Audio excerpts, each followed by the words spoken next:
Estamos de vuelta con las noticias cuando son las 13:26. Vamos a hablar de temas internacionales porque crece la preocupación a propósito de imágenes muy preocupantes, dramáticas, que vienen desde la Franja de Gaza a propósito de una tremenda crisis humanitaria que se ha agudizado, se ha agravado durante los últimos días. Estamos en el estudio con la periodista Isel Guerra del área internacional para profundizar en este tema. Estamos hablando, Isel, de más de 17.000 niños que sufren de desnutrición. El número de personas fallecidas ha aumentado y muchas personas han perdido la vida pidiendo ayuda, pidiendo alimentación, en una entrega precisamente de alimentación que se ha vuelto, si ya el escenario era complicado, se ha vuelto mucho más complicado durante las últimas jornadas. Isel, buenas tardes. ¿Cómo estás, José? Muy buenas tardes. Y lamentablemente con esta situación que se agrava en el enclave palestino. Por un lado tenemos precisamente la crisis de la hambruna que se ha exacerbado aún más en estas últimas jornadas. Hoy más temprano les mencionábamos, ¿no? Las autoridades de Hamas, del Ministerio de Salud,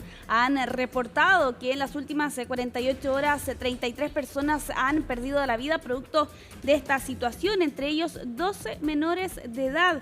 Esto es un tercio del total de muertes, porque hasta este momento se habla de 101 personas que han perdido la vida producto de la desnutrición en estos casi 2 años de conflicto. Y de hecho las cifras son bastante dramáticas, ¿no? Se habla de una mayoría de menores de edad, con un 22% del 1,5 millones de personas que están en riesgo de malnutrición o inanición, que están en situación de catástrofe, es decir, tienen muy limitado el acceso a la comida, están en situación de inanición y que está relacionado por lo demás a las altas cifras de muertes.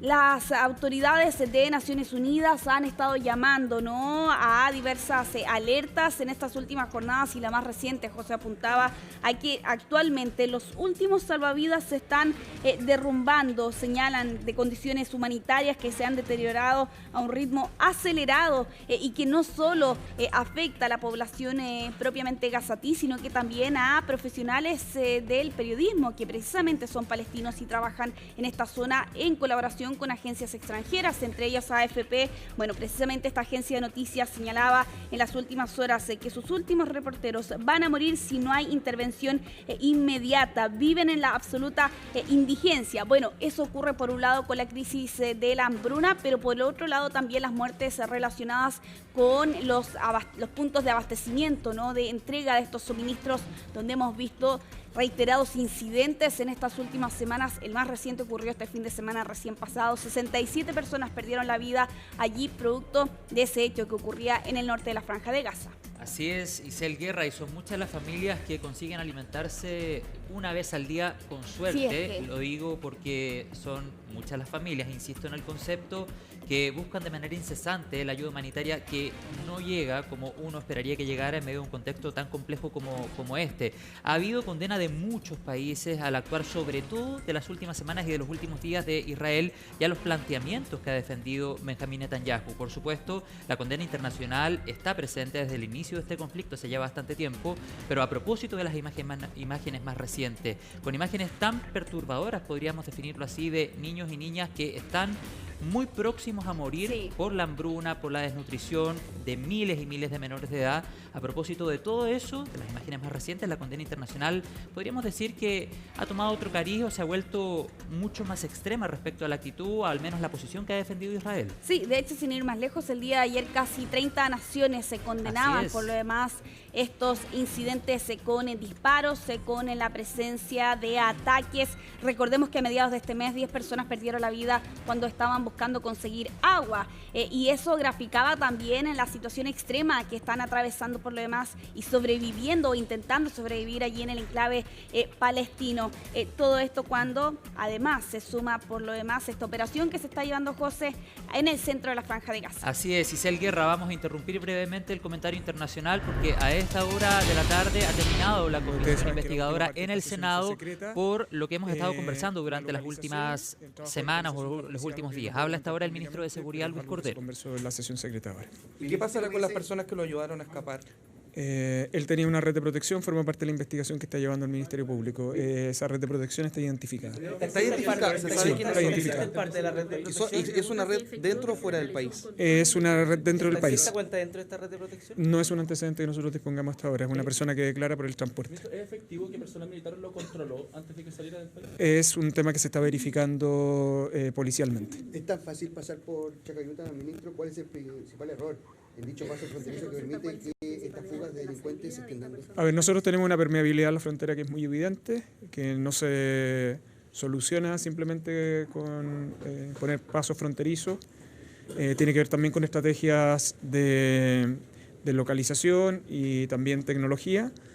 El Ministerio de Seguridad tiene una preocupación adicional y que le ha transmitido, por lo menos yo lo dije en la parte pública de esta sesión, que explica las razones por las cuales Carabineros y la Policía de Investigación están trabajando en la zona fronteriza, que tiene que ver con el corredor bioceánico. ¿Cómo se explica que Gendarmería no se diera cuenta que no era el mismo oficio? Preguntarle por la situación que ocurrió en La Granja. Lamentablemente ha fallecido una niña de 7 años de edad, también un hombre con muchos impactos de bala. ¿Qué se sabe de este hecho? ¿Se sabe algo de las personas responsables de esto?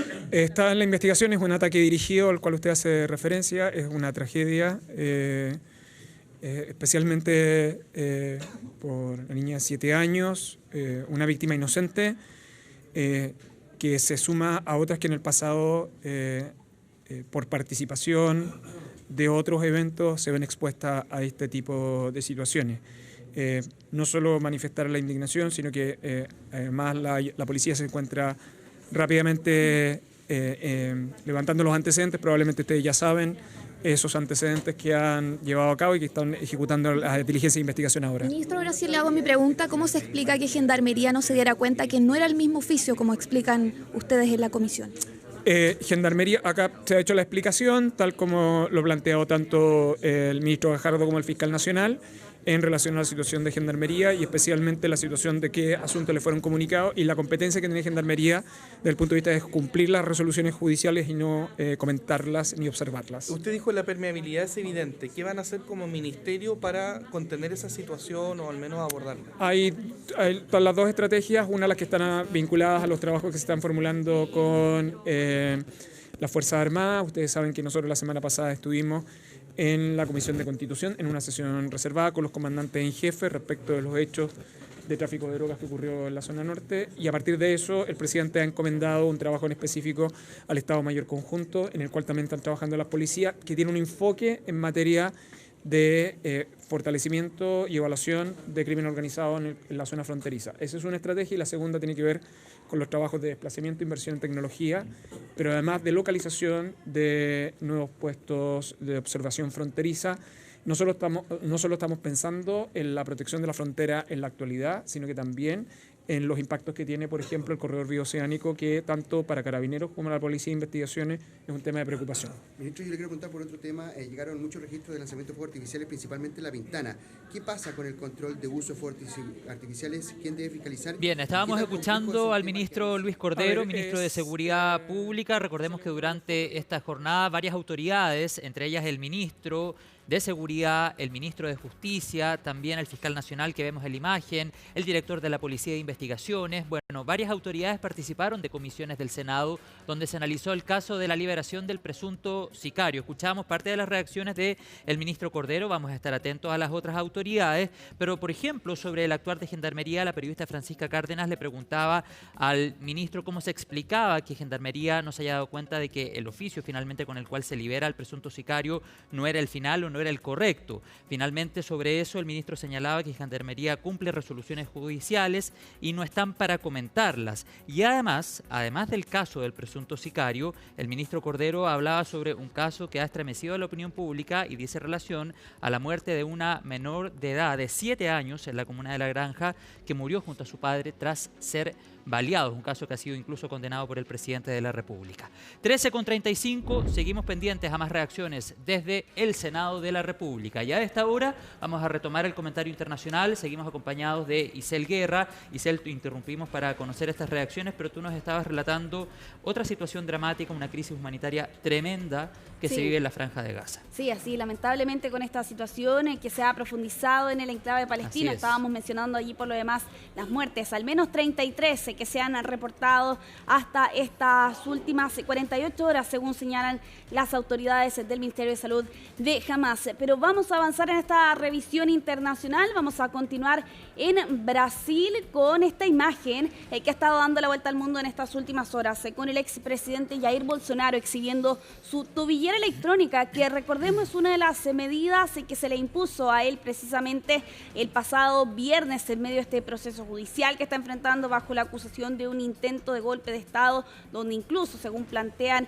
los fiscales detrás de esta causa, incluso se consideraba el asesinato de Lula da Silva. Bueno, el día de ayer, tras reunirse con legisladores del Partido Liberal en el Congreso Nacional en Brasilia, es que al salir de esa reunión hace este acto, ¿no?, donde exhibe su tobillera electrónica acusando un acto de cobardía en su contra. Y bueno, hay que recordar que dentro de las medidas que están aplicadas contra Bolsonaro no solo está la utilización de esta tobillera electrónica para poder seguir sus pasos, sino que también la prohibición de publicar en redes sociales.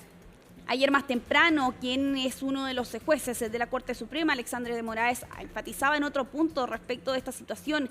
Bolsonaro también se ve enfrentada a esta prohibición a través del uso de terceros y a juicio precisamente del magistrado, esta acción, la de utilizar este momento para hacer una especie de mensaje, también significa utilizar esas redes sociales. Por tanto, lo que mencionaba allí el magistrado es que existe también el riesgo de decretar prisión preventiva inmediata contra el expresidente de Brasil, porque al mostrar este dispositivo de vigilancia, Bolsonaro busca que este mensaje llegue a través de plataformas digitales. Vamos a quedar pendientes por lo demás de lo que está ocurriendo en Brasil. Todo esto cuando se espera que en el mes de septiembre debería darse a conocer el veredicto en su contra, enfrentando hasta más de 40 años de cárcel. Es lo que podría eventualmente recibir Jair Bolsonaro. Cambiamos de tema, vamos a continuar en Estados Unidos porque este video publicado y generado con inteligencia artificial muestra el arresto del expresidente estadounidense Barack Obama en una imagen que en rigor sí ocurrió en 2016, en noviembre del 2016, pero evidentemente no como lo muestra este registro que por lo demás era publicado por parte de Donald Trump a través de su red social Truth Social.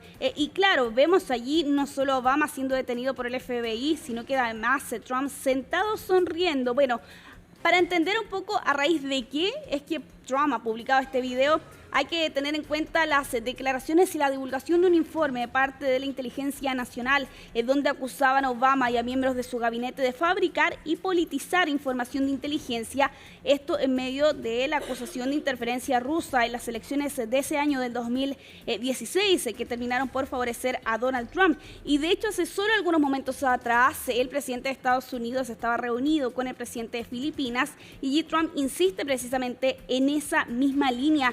Trump decía más temprano que el Departamento de Justicia debería perseguir a Obama por estas acusaciones sobre las elecciones del 2016. Hay algunos analistas que plantean que detrás de este tipo de acciones Trump estaría buscando desviar la atención en medio de las críticas que ha recibido el republicano por el caso Epstein, con declaraciones en contra de incluso sus propios adherentes. Bueno, hablando precisamente de Donald Trump y otra de las medidas que ha aplicado el republicano en estas últimas jornadas, pero específicamente de las críticas que ha recibido el presidente de Estados Unidos, está esta situación que ocurre y que está ligada al espectáculo estadounidense. Le hemos mencionado el fin del Late Show de Stephen Colbert, que está previsto para el próximo año, pero que si bien desde la compañía CBS han señalado que el fin, después de 10 años de la emisión de este programa, el más popular precisamente en su franja horaria, tiene relación más bien con razones financieras. No son pocos quienes acusan a que en rigor esta decisión estaría más bien ligada al propio presidente de Estados Unidos.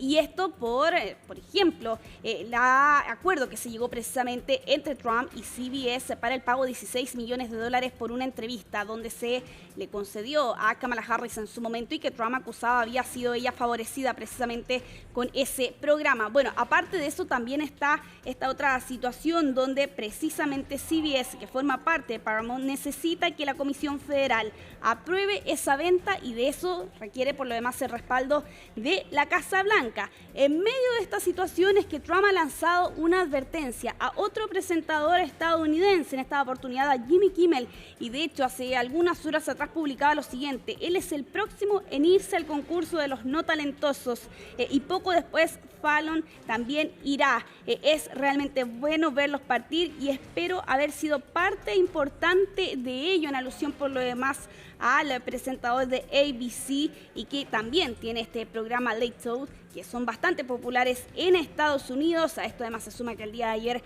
Colbert entregaba sus declaraciones en su programa en esta primera transmisión tras conocerse el fin por lo demás de este programa, y estaba acompañado además de otros de los presentadores bastante conocidos en Estados Unidos, entre ellos Jimmy Fallon, que lo acompañaban por lo demás en medio de lo que algunos señalan es incluso una pugna que se ha abierto entre el republicano, así como también los presentadores de Late Show en Estados Unidos. Avanzamos, nos vamos hasta Francia con esta información que hemos conocido en estas últimas horas. Diversas ciudades francesas han impuesto un toque de queda a los menores de edad y esto se suma a la más reciente, a Nimes, en el sur del país europeo, que ahora va a aplicar este toque de queda entre las 9 de la noche y las 6 de la mañana por al menos 15 días o incluso más, renovables si es necesario, han asegurado las autoridades hoy más temprano. Todo esto en medio de una situación de violencia por tráfico de drogas, con tiroteos, con algunos otros hechos de violencia, como por ejemplo el hallazgo de cuerpos en las calles, y todo esto para proteger por lo demás a los menores de 16 años. En otras localidades también desde marzo pasado se han sumado a esta iniciativa en medio de esta situación bastante convulsa que está atravesando la nación europea en medio de estos casos de violencia por drogas que se han mencionado más recientemente. Nos quedamos en Europa con estas imágenes en Bulgaria, bastante cerca de la capital, este gigantesco incendio forestal con el que han estado batallando en estas últimas horas los equipos de bomberos y todo esto en medio de lo que ha sido una temporada bastante compleja, ¿no? Con altas temperaturas, olas de calor. Hoy más temprano les informábamos de la situación en Grecia, ¿no? Donde los termómetros se proyectaba podrían alcanzar hasta los 43 grados durante esta jornada. Bueno, precisamente en Bulgaria también altas temperaturas. Esto ha propiciado intensos fuegos e incendios forestales, en particular con esas imágenes donde lamentablemente ya se habla de al menos 10 propiedades dañadas según el recuento más reciente que realizan las autoridades. En contraste de las altas temperaturas en Europa, en Asia precisamente hemos visto en estas últimas jornadas los efectos del tifón Wifa, así como también varios efectos colaterales como estas fuertes precipitaciones y con ello inundaciones que se reportaban hoy durante esta jornada en Filipinas, en Manila particularmente, fuertes lluvias que comenzaron el día de ayer por la noche y que forzaban a la evacuación de 23.000 personas solo en la ribera del río. Se sumaba también a otras 47.000 en otras zonas de la capital. Hay preocupación por una nueva depresión tropical que, si bien no tocaría tierra, próximamente sí podría dejar fuertes lluvias hasta el próximo fin de semana. Ya para ir cerrando esta revisión internacional, lo vamos a hacer con esta información que llega desde Francia. Hace algún tiempo, José, mencionamos por lo demás respecto de la subasta de esta obra de arte que alcanzó en su momento 6,4 millones de dólares su subasta y que de todas formas se exhibe en un museo en Francia. Esta obra del artista italiano Mauricio Cattelan que está exhibido actualmente en un museo francés y que es titulado Comediante. Bueno, lo que ha ocurrido es que se ha informado que un visitante que acudió precisamente a este museo se comió el plátano y todo esto, lo que ha mencionado desde los equipos de este museo es que el equipo actuó con rapidez para poder reemplazar rápidamente esta fruta, en lo que ha ocurrido no solo en esta oportunidad, José, sino que en varias oportunidades hacia atrás ha ocurrido situaciones similares de personas que deciden intervenir esta obra precisamente para comerse esta fruta. Claro, sí, me acuerdo que nos contaste esta noticia, pero el plátano lo han ido cambiando. Claro, exactamente, sí, es parte